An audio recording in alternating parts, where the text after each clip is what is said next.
We're here at Lori's shop. This is the place you come if you're looking for a wedding dress or bridesmaid's dress. I think so, or prom, special occasion, anything that you're wearing to a wedding, we handle it.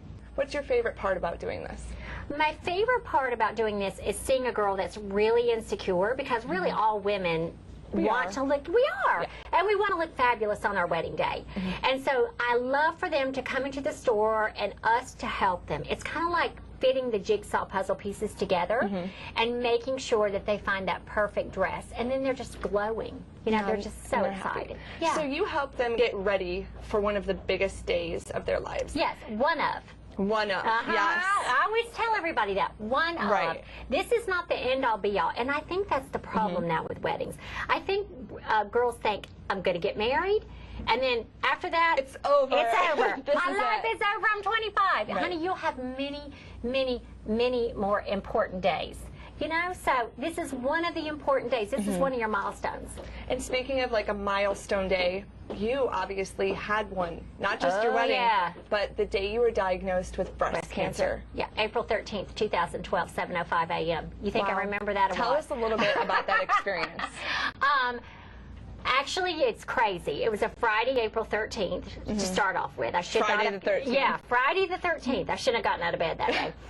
And my husband was going in for cancer surgery that day. So we were up. We were nervous. They had found a little tumor on his intestines, so Dr. Garcha was getting ready to go in and take that off of him, or take his intestines out, take part of the intestines out of it. So we're getting ready. We're going to Northside Hospital.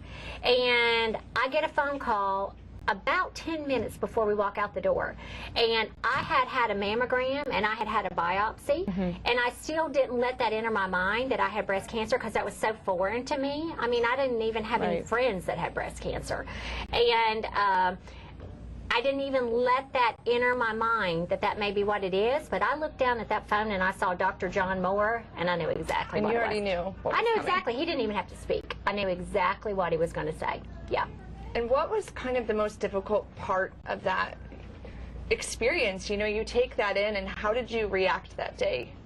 I think that day I zoned out. It was so shocking. You know how when you get really bad news and you can't digest it? And it took me several days to be able to tell people that I had breast cancer.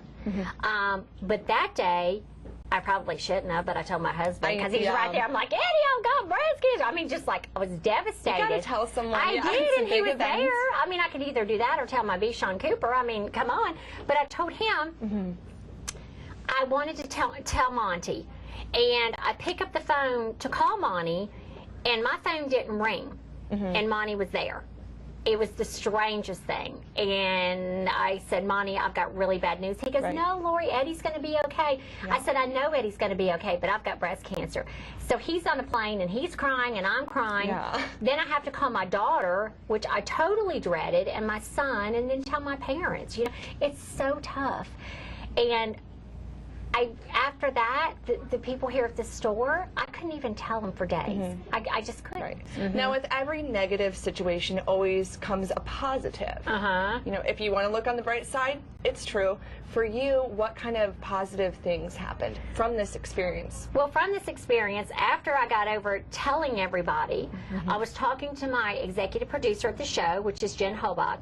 And I said, Jen, I think I want to film this. And she's like, are you sure? She goes, I was thinking it in the back of my mind, Lord, but I didn't want to say anything to you. She didn't.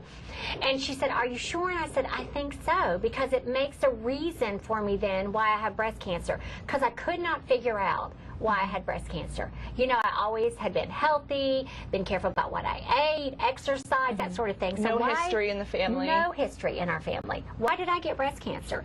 So it kind of made it make sense. Now, looking back, what advice do you have for other women who may be scared to go get that mammogram and get checked out? I think I was too, because last year I was not going to have my mammogram because I was so busy. And I threw the card over, and I didn't feel any lumps, and maybe subconsciously I was afraid. And you gotta face that, because if I would have waited another year, I would be in really bad shape. Breast cancer makes you stop and smell the roses. And it also makes you aware that our time here is limited. Right. You know, and I'll always be a patient at the oncologist office. And I will always be somebody that's had breast cancer. But yet I'm not going to let breast cancer run my life. Right. No way. I'll put on pink, honey, I'll support it. I'll do whatever I need to do for breast cancer. But as far as this taking over my life and taking over my world and my fun and my joy, no. Because you're a fighter. No way. Right. No way. Not happening. So tell me a little bit about the special that Okay. TLC is doing on Friday. Well, the special's Friday night at 8 o'clock, and it is a redo of our Say Yes to the Cure. Our Say Yes to the Cure, which aired last October, was that journey I was talking to you about. Right. And TLC does not hide from breast cancer. They let me tell my story my way. And some days I was mad, and you see it in the special. Which is good to see. Oh, because this is furious. real emotion. Really furious. And those were just days that we filmed, you know, and you see it all.